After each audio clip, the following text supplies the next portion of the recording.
চলো দেখে নিই তোমার পার্টনার এই মুহূর্তে কীরকম মাইন্ডসেটে রয়েছে, তার এনার্জি কী রয়েছে আজকে এই মুহূর্তে তোমার জন্য। প্লিজ ইউনিভার্স গাইড করো, কীরকম মাইন্ডসেটে রয়েছে সে, তোমাকে নিয়ে সে কী চিন্তাভাবনা করছে, তার এনার্জি কী রয়েছে। দেখো এই মুহূর্তে তোমার পার্টনারের এনার্জি আমি যেটা দেখতে পাচ্ছি, সে পুরোপুরিভাবে না সারেন্ডার করে দিয়েছে। সে দেখতে পাচ্ছে যে আমি নিজে থেকে আর কিছু করতে পারবো না। হতে পারে সম্পর্কটায় অনেক প্রবলেম হয়ে গেছে, অনেকটা তোমাদের মধ্যে দূরত্ব এসে গেছে। হতে পারে সে তোমার সাথে অনেক খারাপ ব্যবহার করেছিল বা তোমার থেকে দূরত্ব ক্রিয়েট করে নিয়েছিল, বাট আজকের দিনে দাঁড়িয়ে সে ভাবছে যে আমি যদি নিজের থেকে কোনো এফর্ট লাগাইও তাহলে হয়তো সেরকম পজিটিভ আউটকাম কিছু আসবে না, বিকজ তুমি ওর উপর রেগে রয়েছো। ঠিক আছে, তুমি তোমার অভিমানটাকে বাঁচিয়ে রেখেছো, তুমি এখন ওকে ক্ষমা করতে পারোনি বা ভুলতে পারোনি, বা ওর বলা কথা তুমি কিন্তু মন থেকে মুছতে পারছো না, এখনও তোমার মধ্যে একটা খারাপ লাগা আছে।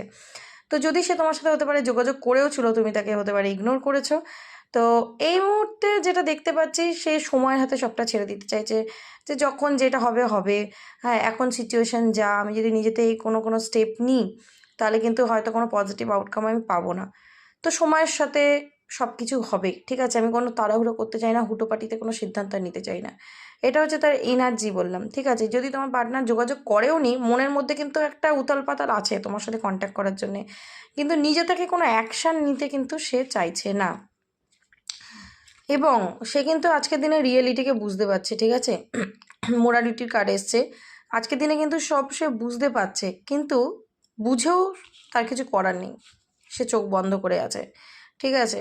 সে নিজের ইমোশনকে কন্ট্রোল করছে। সে বাইরে থেকে হয়তো নিজেকে খুব ঠিকঠাক দেখাচ্ছে, রুট দেখাচ্ছে, যে ডোন্ট কেয়ার। হতে পারে তোমার মনে হচ্ছে যে ওর তো কিছু এসেই যাচ্ছে না, বাট এটা কিন্তু একদম নয়। এটা কিন্তু একদম নয়। সে কিন্তু সবই ফিল করতে পারছে, সবই বুঝতে পারছে, কিন্তু তোমাকে জানাচ্ছে না।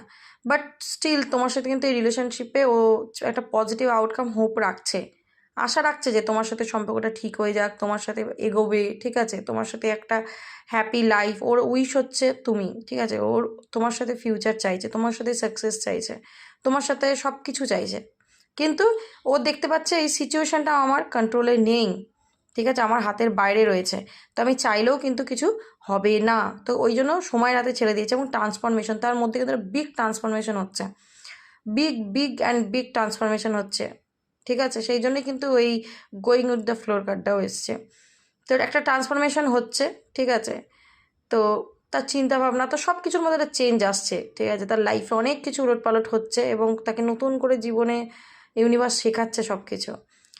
তো যদি সে আসে, দেখবে তার মধ্যে অনেক চেঞ্জ, অনেক পরিবর্তন, তার চিন্তাভাবনা, কথাবার্তায় তুমি পাবে। Okay, so claim this energy and thank you so